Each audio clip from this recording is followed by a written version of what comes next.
On September 7, 1997, the F-22 Raptor first took to the skies, marking the beginning of the 21st century Predator era with the presence of fifth-generation fighter jets. The future seemed to have arrived, where a new generation would soon replace the old one.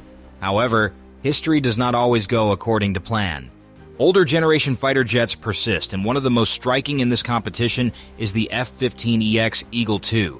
When it was first created, the F-22 was the pride of the Pentagon, with high hopes of replacing the F-15 Eagle. Initially, the U.S. Air Force planned to replace the old fleet with a new one in a short time. However, reality spoke otherwise. The F-22 had a very high cost, making large-scale purchases difficult. In addition, the end of the Cold War and the disappearance of the Soviet Union changed the priorities of the U.S. military. At the beginning of the 21st century, the main threat to the United States was no longer air warfare against other superpowers, but global. In this situation, the presence of the F-22, which is an air superiority fighter jet, became less relevant, especially if it was only used against militant groups with light vehicles. As a result, the F-22 purchase contract was reduced from the initial plan of 750 units to only 187 units because more was deemed unnecessary and too expensive. As a universal and mass-produced alternative, the F-35 Lightning II became the main solution.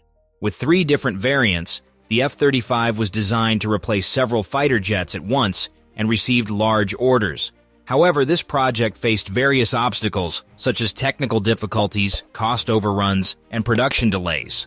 The situation was further complicated by the fact that the Pentagon had stopped purchasing 4th-generation fighter jets in favor of the 5th generation, which had a major impact on the survival of the F-15. While the F-15E was still relatively young, the F-15C and D variants were already aging physically and technologically. With the limited number of F-22s and the F-35 not being designed for the air superiority role, a large gap emerged in U.S. air power. The idea of resuming F-22 production was again considered, but the costs were too high. On the other hand, the development of a 6th-generation fighter jet through the NGAD program still took a long time. With the increasing global threat, the U.S. must act quickly to overcome the shortage of its fighter fleet. In this situation, Boeing faces a major challenge: defeat in the competition against Lockheed Martin with the F-35, and declining demand after the emergence of the F-22 made the future of Boeing's fighter jet division look bleak. However, the company remains optimistic and sees opportunities. Although the hype surrounding the 5th generation is so great, the reality on the battlefield shows that 4++ generation fighter jets such as the Rafale, Super Hornet, Flanker, and Eurofighter are still very competitive. History also shows that the transition from one generation of aircraft to the next always takes decades. For example, the F-4 Phantom II, a veteran of the Vietnam War, is still used by several countries today. The F-15 remains an extraordinary fighter aircraft and is in great demand by international customers. Moreover, the export of the F-22 is banned, while the F-35 has experienced production delays.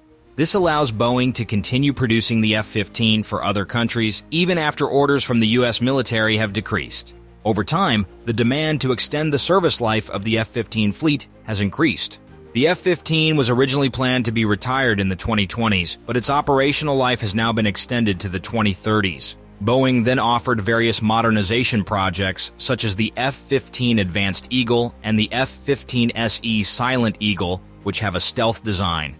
However, the Pentagon wanted a quick and economical solution, so the stealth option was rejected, and Boeing focused on improving the specifications based on the F-15E Strike Eagle model. Meanwhile, Boeing continued to produce and sell the F-15 to various countries, implementing new innovations on the export model. Saudi Arabia ordered 84 F-15SA, Qatar bought 36 F-15QA, and Israel ordered 25 F-15IA and upgraded its 25 F-15Is. Israel is an interesting example because it bought the F-15 and F-35 simultaneously, believing that the two aircraft complement each other rather than compete with each other. After a long delay in the decision, the U.S. Air Force finally approved the F-15X program and ordered 144 units. This was the birth of the F-15EX Eagle II. However, there is one interesting aspect in the purchase of the F-15EX, namely its price. With a cost of around $90 million per unit, the F-15EX is actually more expensive than the F-35A, which is only $82 million per unit.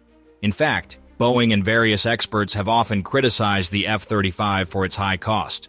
However, there are several reasons that justify the price. First, the F-15EX is not just a cheap alternative, but a replacement for the old F-15 and a complement to the fifth generation. Second, compared to the F-35B and C, which cost around $100 million, the F-15EX remains more affordable.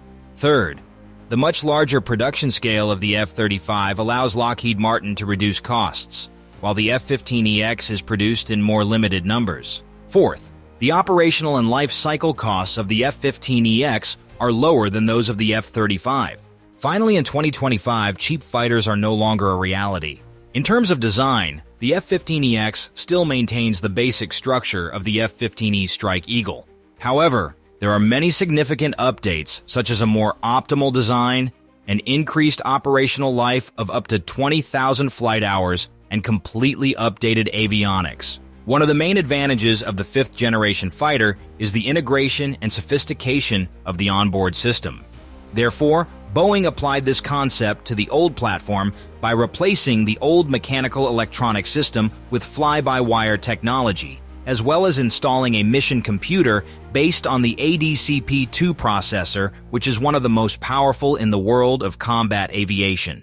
The F-15EX is equipped with the AN/APG-82 radar with Active Electronically Scanned Array, or AESA technology, an advanced cooling system, and a processor from the FA-18E radar. This radar is capable of detecting and tracking many targets in the air and on the ground at long distances. In addition, this aircraft has the Eagle Passive Active Warning Survivability System, or EPAWSS defense system, which functions to detect and overcome threats using electronic warfare or other countermeasures. Because the F-15EX is not a stealth aircraft, this system is very important to increase the aircraft's survivability on the battlefield. One of the main advantages of the F-15EX compared to the F-35 is its ability to carry more weapons. The F-35A can only carry 5,700 lb, or 2.6 tons of weapons in stealth mode, or a maximum of 18,000 lb, or 8.2 tons, in the external configuration. Meanwhile, the F-15EX can carry up to 2,900 lb, or 13.4 tons of weapons, making it one of the world's largest fighter aircraft. With this capacity, the F-15EX can carry more air-to-air missiles and air-to-ground bombs, expanding its operational flexibility. With these improvements, the F-15EX Eagle II proves that despite its origins in the 1970s, it is still capable of competing with fifth-generation fighters and remains the backbone of U.S. air power.